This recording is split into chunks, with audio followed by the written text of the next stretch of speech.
આ દીકરીઓને સોનાની ચોરીનું દાન આપ્યું છે એવા મંગીબેન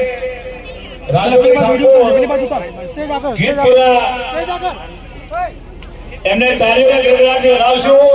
એમણે કહ્યું મારું સન્માન કરવાની જરૂર નથી, મેં દાન આપ્યું એ ખૂબ સારું છે.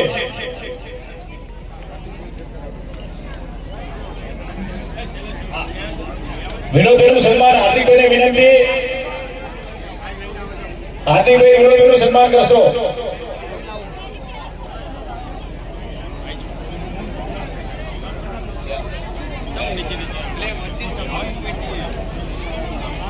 ભાઈ બાર ગામ બોર્ડ સિવાયના મહેમાનો સ્ટેજ પર હોય અને કદાચ સન્માન બાકી રહી ગયું હોય તો મારું ધ્યાન